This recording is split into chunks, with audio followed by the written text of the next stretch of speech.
Hello guys, welcome back to my YouTube channel. I am Prince Jha and आज है हमारी इस अफोरिज्म सीरीज का डे 5। जैसा कि आपको पता है कि हमारी अफोरिज्म सीरीज चल रही है जिसके अंदर हम क्या करते हैं, अफोरिज्म्स को डिस्कस करते हैं, वो भी कॉम्पिटिटिव पॉइंट ऑफ व्यू से। इसमें मैं क्या करता हूँ, हर अफोरिज्म के जो इंपॉर्टेंट पॉइंट्स है ना उनको अलग से हाईलाइट कर देता हूँ और बता देता हूँ कि इस अफोरिज्म के अंदर ये वाले पॉइंट बहुत ज़्यादा इंपॉर्टेंट है जो कि आपको उस अफोरिज्म के अंदर याद रखने हैं, जो कि आपके किसी भी एमसीक्यू में डायरेक्टली पूछे जा सकते हैं। क्योंकि इस सीरीज का मेन मकसद क्या है कि आपके किसी भी कॉम्पिटिटिव एग्जाम में अफोरिज्म से रिलेटेड तो जो क्वेश्चंस हैं वो गलत नहीं होने चाहिए। तो यही है इस सीरीज का मकसद। एंड आज जो हम इस डे 5 में अफोरिज्म डिस्कस करेंगे वो कौन सा है, 16 to 18 अफोरिज्म हम डिस्कस करने वाले हैं। अब इस वीडियो को शुरू करने से पहले मैं एक बात बता दूं कि आपको कुछ भी लिखने की भी जरूरत नहीं है। आपको ये जो पीडीएफ है ना, ये मैं अपने टेलीग्राम चैनल पे प्रोवाइड करा दूंगा, जिसका लिंक मैं इस वीडियो के कमेंट बॉक्स में पिन कर दूंगा। आप वहां से मेरा टेलीग्राम चैनल ज्वाइन कर लेना, वहां पर आपको ये जो पीडीएफ है फ्री ऑफ कॉस्ट मिल जाएगी। तो without wasting any further time, let get started. तो जो सबसे पहले हम देखेंगे वो क्या देखेंगे, हम 16th अफोरिज्म देख लेते हैं। तो 16th अफोरिज्म की जो स्टेटमेंट है वो ये रही। इसका एक फुटनोट भी है जो कि ये रहा, आप यहां से इस फुटनोट को भी रीड आउट कर सकते हैं। एंड ये जो पूरा अफोरिज्म है 16th अफोरिज्म, आप इसको भी पढ़ सकते हैं। अब इस पूरे 16th अफोरिज्म और इसके फुटनोट में जो चीजें आपको याद रखनी है वो मैं अब आपको बताता हूं। तो आपको इस 16th अफोरिज्म में 4 चीजें आपको याद होनी चाहिए कि 16th अफोरिज्म बोलता क्या है। ये 4 पॉइंट तो आपको याद होने चाहिए। वो कौन कौन से पॉइंट हैं वो अब हम देख लेते हैं। तो जो पहला पॉइंट क्या है कि ये जो अफोरिज्म है ना 16th aphorism, this aphorism talks about the role of vital force in cure. पहली बात किसके बारे में बात करता है, role of vital force in cure. दूसरी बात जो आपको याद रखनी है वो क्या है कि ये अफोरिज्म किसके बारे में बताता है, डायनेमिक नेचर ऑफ मेडिसिन के बारे में भी बताता है। एंड तीसरी बात, अब ये मेडिसिन कैसे एक्ट करती है, तो act on the sentient nerve. Sentient means होता है सेंसिटिव, जो कि अभी हम आगे डिस्कस करेंगे। सो तीसरा पॉइंट जो आपको याद रखना है 16th अफोरिज्म में, ये 16th अफोरिज्म ये भी बताता है how this dynamic medicine act on the sentient nerve. And इसका जो फुट नोट है जो कि चौथा पॉइंट है वो किसके बारे में है, इमेजिनेशन के बारे में। किसके बारे में, ये रहा फुट नोट है ना 16th अफोरिज्म का, ये किसके बारे में बात कर रहा है, इमेजिनेशन के बारे में। इमेजिनेशन से यहां पर हैनीमैन सर रेफर किसको कर रहे हैं, तो बेसिकली पावर ऑफ माइंड को। पावर ऑफ माइंड को, कैसे माइंड बॉडी को इफेक्ट करती है उसके बारे में बताया। बेसिकली हैनीमैन सर यहां रेफर करना चाह रहे हैं पावर ऑफ माइंड। ठीक है, तो इन चारों पॉइंट पर हम डिस्कशन करेंगे इस 16th अफोरिज्म के अंदर, और यही 4 पॉइंट आपको एज इट इज याद रखना है। पहला क्या है, ये 16th अफोरिज्म किसके बारे में बात करता है कि role of vital force in cure. दूसरा point, dynamic nature of medicine and how this medicine act on the sentient nerve. And चौथा जो कि इसका फुटनोट है उसमें किसके बारे में बात की है हैनीमैन सर ने, इमेजिनेशन के बारे में बात की है। ठीक है, तो अब एक एक करके डिस्कस करते हैं कि आखिर ये 16th अफोरिज्म कहता क्या है। तो बेसिकली 16th अफोरिज्म क्या कहता है कि भाई जो वाइटल फोर्स है वो कैसी है, डायनेमिक एंड स्प्रिट लाइक है। सही बात, वाइटल फोर्स क्या है, डायनेमिक एंड स्प्रिट लाइक है। दूसरी बात, जो इस वाइटल फोर्स को डीरेंज करता है वो भी कैसा होता है, डायनेमिक एंड स्प्रिट लाइक होता है। Right, so vital force is dynamic and spirit like, and anything which deranges the vital force is also dynamic and spirit like. right, so therefore जो सब्सटेंस रिमूव करेगा इस morbid derangement को वो भी dynamic and spirit like होना चाहिए, है ना। सो अगला पॉइंट क्या है, therefore the substances used to remove the morbid derangement should also be dynamic and spirit like. Right, so जो मेडिसिन है जो यूज किया जाएगा to treat this morbid derangement must be dynamic and spirit like. वही दूसरा point आ गया ना, the जो मेडिसिन है वो भी कैसा होना चाहिए, डायनेमिक नेचर का होना चाहिए। The medicine that are use to treat the morbid derangement must also be dynamic and spirit like. Right, अब ये जो डायनेमिक मेडिसिन है वो एक्ट किसके थ्रू करेगी, तो वो एक्ट करेगी किसके थ्रू, सेंटिएंट नर्व के थ्रू। ये तीसरा पॉइंट जो आपको इस अफोरिज्म में बताया गया है। अब ये जो मेडिसिन है, the medicine act through the sentient part of the nerve. Sentient means sensitive, basically जो परसीव करेगा, बेसिकली सेंसिटिव। ठीक है, ठीक है, तो बेसिकली सेंसिटिव है ना, सेंटिएंट पार्ट ऑफ नर्व जो कि पूरे ऑर्गेनिज्म की पूरे बॉडी में प्रेजेंट है ना, तो उसके थ्रू एक्ट करेगा, ठीक है।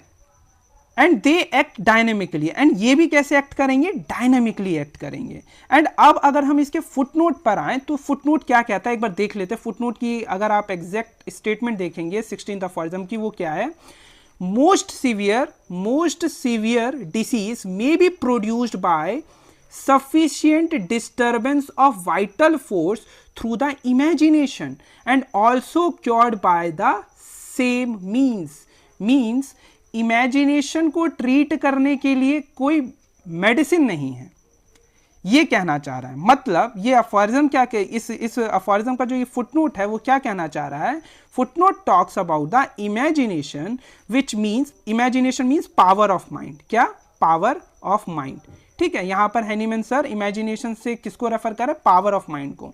Imagination which means severe disease can be produced and cured by imagination which refers to the power of mind.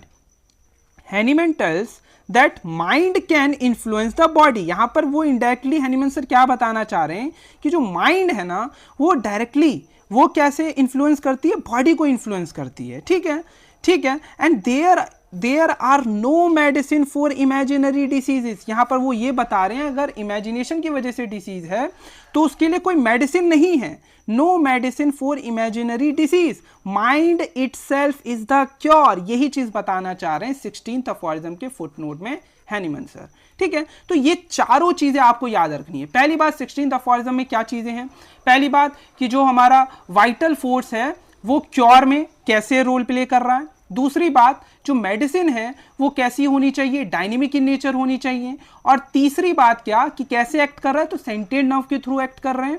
और चौथी बात क्या है, इसके फुटनोट से, तो फुटनोट में किसके बारे में डिस्कस किया हैनीमैन साहब ने, इमेजिनेशन के बारे में, जिसका मतलब होता है power of mind. Here Hahnemann refers to the power of mind. And इसमें उन्होंने ये बताया कि कैसे जो इमेजिनेशन है, जो कैसे जो माइंड है वो इन्फ्लुएंस करता है बॉडी को। एंड इमेजिनरी डिसीज के लिए कोई मेडिसिन नहीं है, mind itself is the cure. Important, ठीक है। तो यही है 16th अफॉरिज्म। इतनी ही चीजें आपको याद रखनी है 16th अफॉरिज्म के अंदर, ठीक है। अब चलते हैं अगले अफॉरिज्म पर। तो अगला अफॉरिज्म हमारा 17th अफॉरिज्म है। अब ये जो 17th अफॉरिज्म है इसकी भी स्टेटमेंट ये रही, ठीक है, आप यहां से रीड कर सकते हैं इसे। और इस 17th अफॉरिज्म के 2 फुटनोट भी हैं, ठीक है। तो इस पूरे 17th अफॉरिज्म में भी आपको 4 चीजें याद रखनी है। पहली तो इसके अफॉरिज्म से 2 बातें जो आपको याद रखनी है वो क्या है कि ये जो अफॉरिज्म है ये किसके बारे में बताता है, true object of the physician mission. पहली बात किसके बारे में, true object of the physician mission. दूसरी बात highest and sole aim of the physician. ये 2 चीजें तो ये अफॉरिज्म बताता है। इसके अलावा इस अफॉरिज्म के 2 फुटनोट भी हैं। वो उसमें से जो पहला फुटनोट है वो किसके बारे में बात करता है, मोरल रेमेडी के बारे में बात करता है। वहीं 17th अफॉरिज्म का जो दूसरा फुटनोट है वो किसके बारे में बात करता है, प्रिजर्वर ऑफ मैनकाइंड के बारे में बात करता है।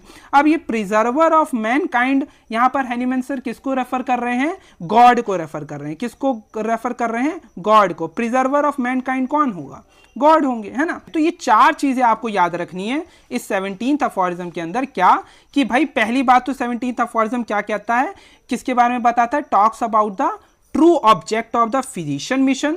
दूसरी बात highest and sole aim of the physician. फिर इसके 2 फुटनोट है। पहला footnote talks about the moral remedy and जो दूसरा फुटनोट है talks about the preserver of mankind. Means here Hahnemann sir making reference to the almighty God, right.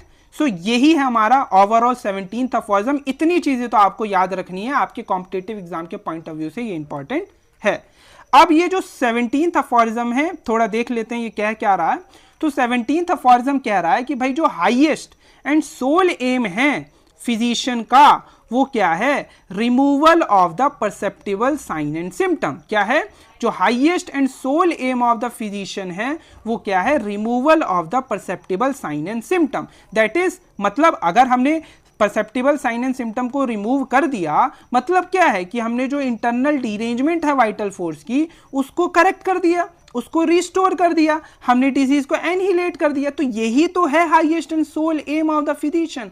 तो यही इसी चीज के बारे में बोलता है 17th अफोरिज्म। तो किसके बारे में बोलता है, क्या बोलता है? So the highest and sole aim of the physician is the removal of perceptible sign and symptom, that is annihilation of disease, also correcting and restoring the internal derangement of vital force। इतनी चीजें तो आपको याद रखनी है 17th aphorism में। इसी 17th aphorism में आगे हनीमैन सर ये भी कहते हैं, what is not the mission of the physician, that is do not do learned sound prating। learned sound prating means talking very foolishly। ठीक है, ये मतलब होता है। तो इस चीज के बारे में भी बात करते हैं कि what is not the mission of the physician, that is do not do learn sound prating. Important, ये लर्न साउंड प्रेटिंग को अंडरलाइन करो, है ना, लर्न साउंड प्रेटिंग 17th अफोरिज्म में इसके बारे में हनीमैन सर ने बोला है, जिसका मतलब क्या होता है? लर्न साउंड प्रेटिंग का मतलब होता है टॉकिंग वेरी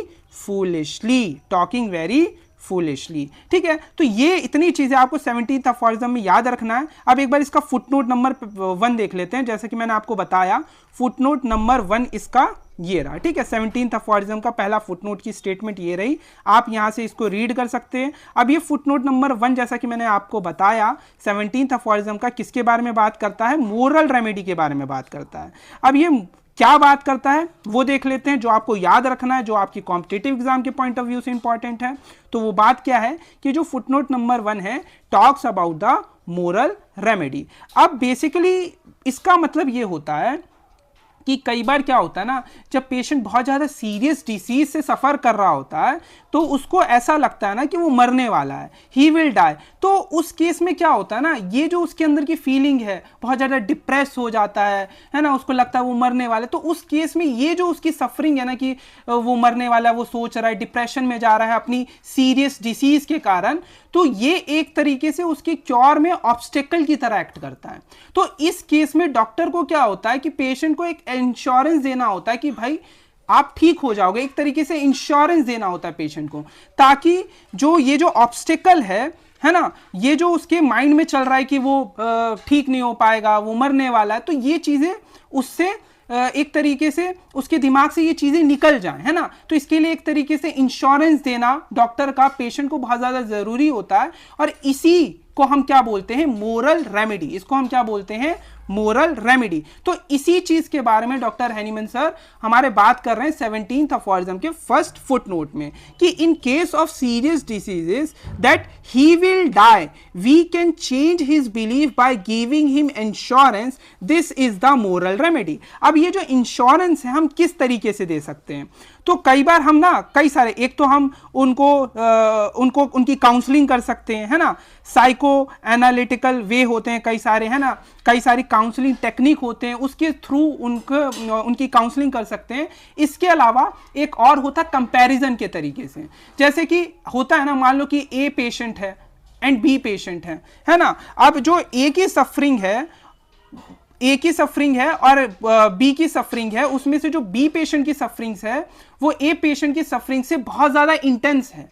तो हम उसको उसको कंपैरिजन देंगे कि जब वो अपनी कंडीशन की कंपैरिजन दूसरे पेशेंट से करेगा जिसकी हालत उससे भी बुरी है, तो उसको एक तरीके से सेंस ऑफ रिलीफ आएगा, है ना। तो इसी को बोलते हैं ये भी एक तरीके से क्या है? मोरल रेमेडी की तरह उसके लिए एक्ट करेगा। ठीक है, कि मतलब मेरी कंडीशन कम से कम इतनी तो वर्स नहीं है ना। तो इस कंपैरिजन से भी थोड़ा बहुत रिलीफ आता है। इसके अलावा और भी काउंसलिंग टेक्निक्स होती हैं, उसके थ्रू ये एक तरीके से मोरल रेमेडी की तरह एक्ट करता है। तो इसी चीज के बारे में डिस्कस करते हैं हनीमैन सर 17th अफोरिज्म के फर्स्ट फुटनोट में। तो देख लेते हैं क्या है।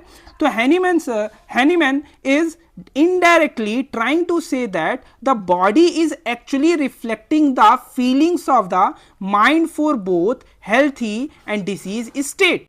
Take into the consideration the psychosomatic disease. Psychosomatic disease का मतलब होता है how mind affecting the body, है ना, यही होती है psychosomatic diseases.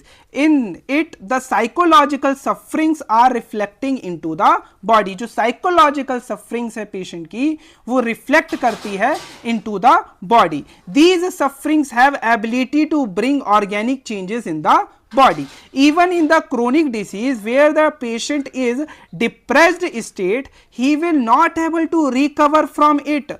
This mental suffering is also acting an obstacle to cure. जैसे कि मैंने बताया उसके अंदर का जो ये मेंटल सफरिंग है वो एक तरीके से ऑब्स्टिकल की तरह एक्ट करेगा, तो इसको रिमूव करना बहुत जरूरी है. इसलिए हैनीमैन सर ने सजेस्ट किया है to give a moral guidance through the counselling and various psychological, psychoanalytical and counselling technique. इसीलिए उन्होंने बताया कि कई सारी जो साइको एनालिटिकल टेक्निक होती है, काउंसलिंग टेक्निक होती है, उसके थ्रू पेशेंट को मोरल गाइडेंस देना बहुत जरूरी होता है, क्योंकि ये as a obstacle to cure act करेगा, है ना.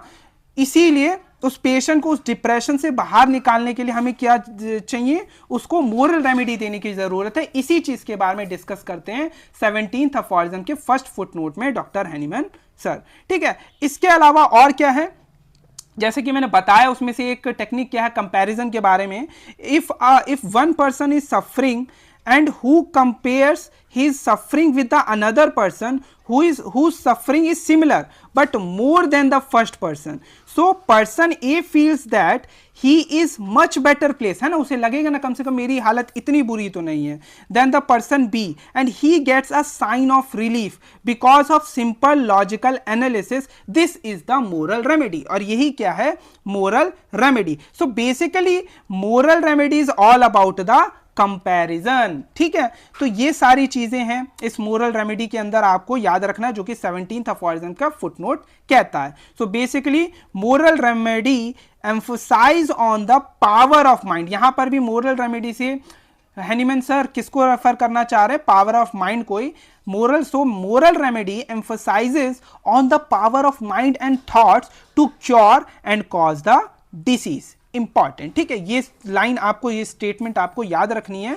Moral remedy emphasizes on power of mind and thoughts to cure and cause disease. ठीक है, अब इस 17th अफॉरिज्म के सेकंड फुटनोट पर आते हैं, जहां पर हैनीमैन सर किसके बारे में बात कर रहे हैं, प्रिजर्वर ऑफ मैनकाइंड. ये रहा 17th अफॉरिज्म का फुटनोट, और यहां पर आप देखेंगे preserver of Mankind. Preserver of mankind means किसको रेफर कर रहे हैं यहां पर, फिर से गॉड को, ऑलमाइटी गॉड को. ठीक है, so here he makes the reference to the God who is the preserver of mankind. अब यहां पर ना आपको कई चीजें याद रखनी है जो एमसीक्यू पॉइंट ऑफ व्यू से इंपॉर्टेंट है. जैसे अगर एमसीक्यू में क्वेश्चन आता है कि फिजिशियन इज, जो कि फिजिशियन हमारा क्या है, प्रिजर्वर ऑफ हेल्थ, ये किस अफॉरिज्म में, 4th अफॉरिज्म में.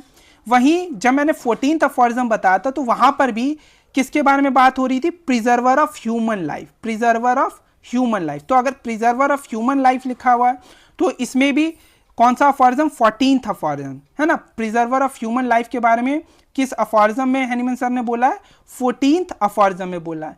फिर प्रिजर्वर ऑफ मैनकाइंड किस अफॉरिज्म में, तो 17th अफॉरिज्म के फुटनोट में. तो प्रिजर्वर ऑफ ह्यूमन लाइफ या preserver of Mankind, Hahnemann sir किसको रेफर कर रहे हैं, गॉड को प्रेफर, गॉड को रेफरेंस दे रहे हैं. ठीक है, वहीं प्रिजर्वर ऑफ हेल्थ कौन होता है, फिजिशियन होता है, जो कि 4th अफॉरिज्म में. तो आपको ना ये एग्जिटिस किस अफॉरिज्म में क्या चीज लिखी इंपॉर्टेंट है, क्योंकि इससे डायरेक्ट एमसीक्यू आ जाते हैं. जैसे कि अगर आया preserver of health, 4th aphorism, अब आया preserver of human life, 14th aphorism, preserver of mankind, 17th aphorism का सेकंड फुटनोट. या ये बोला कि गॉड को रेफरेंस किस किस अफॉरिज्म में दिया है, तो 14th अफॉरिज्म में दिया है, 17th अफॉरिज्म के सेकंड फुटनोट में दिया है ना. तो ऐसे आपको ना पता होना चाहिए कि किस अफॉरिज्म में क्या चीजें लिखी हुई, क्योंकि इससे क्या बन जाते हैं, एमसीक्यू बन जाते हैं. तो इसीलिए मैंने यहां पर ये दोबारा चीजें लिखी, क्योंकि यहां से एमसीक्यू बन सकता है. इसके अलावा ये जो सेकंड फुटनोट है 17th अफॉरिज्म का, ये क्या कह रहा है,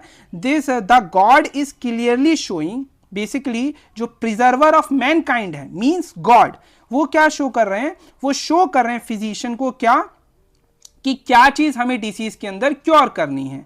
बेसिकली जो परसेप्टिबल साइन एंड सिम्टम दिख रहे हैं ना, वही इंडिकेशन है, उन्हीं को हमें रिमूव करना है. ठीक है, और ये चीजें जो हमारे प्रिजर्वर ऑफ मैनकाइंड मींस जो गॉड है, वो क्लियरली फिजिशियन को शो कर रहे हैं. यही चीज बोलता है 17th अफॉरिज्म का सेकंड फुटनोट. क्या बोलता है, जो प्रिजर्वर ऑफ मैनकाइंड है, जो कि कौन है, the God is clearly showing the physician what is to be cured in the disease follow these indication, make a good note of these indication, therefore remove the perceptible signs and symptom that will lead to the cure. So basically यही चीज बोलता है 17th aphorism का second footnote. अब देखते हैं हम अपना अगला अफोरिज्म जो कि लास्ट अफोरिज्म है इस वीडियो का, वो है 18th अफोरिज्म। बहुत ही छोटा अफोरिज्म है, ये सिर्फ किसके बारे में बात करता है, तो इसकी जो स्टेटमेंट है ना वो ये रही। अब ये जो अफोरिज्म है basically talks about the sole guide for physician to direct the choice of the remedy. तो बेसिकली 18th अफोरिज्म किसके बारे में बात करता है कि आखिर फिजिशियन के लिए, फिजिशियन को कौन गाइड करेगा टू चॉइस ऑफ रेमेडी, मतलब मेडिसिन सेलेक्ट करने में क्या चीज सोल गाइड है फिजिशियन के लिए, ये चीज बताता है 18th अफोरिज्म। तो ये एज इट इज पॉइंट आपको याद होने चाहिए, क्योंकि पूछ लेते हैं ना डायरेक्ट कि ये चीज किस अफोरिज्म में, तो आपको पता होना चाहिए भाई 18th अफोरिज्म में किसके बारे में बताया कि what is the sole guide for the physician to select the या चॉइस ऑफ रेमेडी के बारे में किसमें बताया है, तो हमारा 18th अफोरिज्म में बताया। क्या बताया वो देख लेते हैं। तो ये बताया कि what is the sole guide to direct a physician in the choice of remedy which is basically a combination of two things। अब दो चीजें हैं जो हेल्प करेगी फिजिशियन को to in the choice of the remedy. वो दो चीजें क्या है, पहली टोटलिटी ऑफ सिम्टम एंड दूसरी द accompanying modalities। बेसिकली जो accompanying modalities मीन्स जो एसेसरी सर्कमस्टांसेस की जो पूरी लिस्ट थी ना, मैंने अफोरिज्म नंबर 5 जब आपको पढ़ाया था ना, वहां लिखा हुआ है, पूरा दे रखा है कि क्या क्या होते हैं एसेसरी सर्कमस्टांसेस। हाँ, बट अफोरिज्म 5 में ये जो टर्म है ना एसेसरी सर्कमस्टांसेस, ये टर्म यूज नहीं कर रखी है। ये टर्म एसेसरी सर्कमस्टांसेस किस अफोरिज्म में यूज की है, तो 7th अफोरिज्म में यूज की है। तो ये सारी चीजें बहुत ज्यादा इंपॉर्टेंट है, क्योंकि इससे एमसीक्यू आ जाता है। जैसे कि टर्म एसेसरी सर्कमस्टांसेस कौन से अफोरिज्म में यूज किया, तो 7th अफोरिज्म। तो ये सारी चीजें आपको पता होनी चाहिए। तो बेसिकली 18th अफोरिज्म क्या बताता है कि भाई चॉइस ऑफ रेमेडी के लिए सोल गाइड क्या है, तो दो चीजें हैं, it is a combination of two thing. पहली क्या है, टोटलिटी ऑफ सिम्टम, और दूसरा क्या है भाई, accompanying मोडालिटीज। ठीक है, ये चीज आपको पता होनी चाहिए। दूसरी बात मैंने जो कि बताया आपको बहुत इंपॉर्टेंट है कि जो एसेसरी सर्कमस्टांसेस हैं उसकी पूरी लिस्ट अफोरिज्म नंबर 5 में दे रखी है। आप मेरी वीडियो देख सकते हैं पिछली वाली, जिसमें मैंने अफोरिज्म नंबर 5 के बारे में बताया, जहां पर जितनी भी एसेसरी सर्कमस्टांसेस है हैज बीन मेंशन्ड, बट जो ये टर्म है accessory circumstances has been referred to the aphorism 7। तो ये जो टर्म है एसेसरी सर्कमस्टांसेस कहां पर यूज किया है, तो वो यूज किया है 7th अफोरिज्म के अंदर। तो ये चीज भी आपको पता होनी चाहिए। तो इतना ही है पूरे 16 to 18th अफोरिज्म में जो चीजें आपको याद रखनी है। अब कुछ क्वेश्चंस हैं जो आपको पता होने चाहिए, है ना। अब कुछ क्वेश्चन सॉल्व कर लेते हैं इन अफोरिज्म से रिलेटेड। सो पहला क्वेश्चन हमारा क्या है, the highest and sole aim of physician is. अब पहला क्वेश्चन क्या है, ध्यान से पढ़ना सारे चीजें। Highest and sole aim of physician is, पहला क्या बोला है, टॉले कॉसम। अब ये टॉले कॉसम का मतलब क्या होता है, basically it is the removal of cause. It is a tolle causam means removal of cause. और रिमूवल ऑफ कॉज में भी किसकी बात कर रहा है, तो मटेरियलिस्टिक कॉज की बात कर रहा है, मतलब मटेरिया पेकन्स की बात हो रही है। ये होता है टॉले कॉसम। तो रिमूवल ऑफ मटेरियलिस्टिक कॉज तो नहीं ही है ना, तो ये तो गलती हो गया, है ना। सोल एम ऑफ फिजिशियन ये तो नहीं होता ना रिमूवल ऑफ मटेरियलिस्टिक कॉज, तो पहला तो पहले गलत हो गया। दूसरा क्या है, टू प्रिजर्व हेल्थ। हाँ, प्रिजर्व हेल्थ तो है, बट ये हाईएस्ट एंड सोल एम नहीं है, तो ये भी गलत हो गया। तीसरा क्या है, बोल रहा है removal of the sign and symptom. हाँ, सही बात, ये है highest and sole aim of physician. चौथा क्या है, restore the sick to health. ये भी है highest and sole aim of physician, है ना। तो इसका आंसर क्या हो जाएगा, थर्ड एंड फोर्थ करेक्ट है, यानी C and D, option number third जो है इसका करेक्ट आंसर है। ठीक है, तो इस तरीके के एमसीक्यू आ जाते हैं। तो जैसे कि मैंने बताया, tolle causam refers to the removal of cause which is the materia peccans. ठीक है, means cause here is the materialistic cause that Hahnemann is referring here. इसका मतलब होता है टॉलिकॉसम का मतलब यही होता है रिमूवल ऑफ कॉज, और कौन सा कॉज, तो मटेरियलिस्टिक कॉज, मतलब मीन्स मटेरिया पिकन्स की बात हो रही है। तो ये तो हाईएस्ट एंड सोल एम नहीं होता है। So the aim of the homeopathic physician is not to the removal of materialistic cause of disease, जैसा कि मैंने बताया। सो फर्स्ट टू ऑप्शन तो करेक्ट नहीं है, क्योंकि प्रिजर्वर ऑफ हेल्थ भी सही बात है, प्रिजर्वर ऑफ हेल्थ होता है, फोर्थ अफॉरिज्म में है, बट ये हाईएस्ट एंड सोल एम नहीं है, तो इसीलिए वो भी गलत हो गया। तो तीसरा एंड चौथा जो है आंसर करेक्ट है। अगला क्वेश्चन क्या है, materia peccans. Materia peccans refers to dynamic influences, materialistic cause of disease, dynamic cause of disease या वाइटल फोर्स। तो डायनेमिक इन्फ्लुएंस तो नहीं होता है, हाँ मटेरियलिस्टिक कॉज ऑफ डिसीज को हम क्या बोलते हैं, मटेरिया पेकन्स। तो सेकंड जो है करेक्ट आंसर है, ठीक है, इस सेकंड क्वेश्चन का। इसके अलावा थर्ड क्वेश्चन क्या है, द फ्रेज विस मेडिकेट्रिक्स नेचरे इज गिवन बाय, ये किसने दिया था। तो ये जो विस मेडिकेट्रिक्स नेचरे, ये फ्रेज मैंने आपको तब बताया होगा जब मैंने सेवंथ अफॉरिज्म आपको बताया था ना, तो उसके फुटनोट में जब मैंने इनडिस्पोजिशन की बात की थी, तो वहां पर मैंने इसके बारे में बताया था, विस मेडिकेट्रिक्स नेचरे। इसका मतलब होता है नेचर हील्स बाय इटसेल्फ, है ना, यही होता है इस विस मेडिकेट्रिक्स नेचुरे का मतलब। और इसके बारे में ये फ्रेज किसने दिया था, तो हिप्पोक्रेट्स ने दिया था, ये मैंने वहां पर भी बताया था, तो ये आपको पता होना चाहिए। तो इसी के साथ ये जो हमारा पूरा 16 to 18 अफॉरिज्म का डिस्कशन था हमने कंप्लीट किया। आई होप आपको सारी चीज़ें समझ में आई होंगी। एंड अगर आपको ये वीडियो अच्छी लगी तो इसको लाइक करना, है ना, चैनल को सब्सक्राइब करना, और ज़्यादा से ज़्यादा लोगों को ये जो वीडियो है, ये जो सीरीज़ है, शेयर करना। एंड अगर आपका कोई भी फीडबैक है तो कमेंट बॉक्स में ज़रूर बताना, कोई भी डाउट है तो उसको भी बताना। एंड आपको अगर अच्छा लगा तो प्लीज़ अपने प्यारे प्यारे कमेंट ज़रूर देना, क्योंकि इससे क्या होता है, मोटिवेशन मिलता है। एंड अगर आप ऐसे ही कमेंट करेंगे, लाइक करेंगे, तो ये सीरीज़ मैं कंटिन्यू कर पाऊँगा, है ना।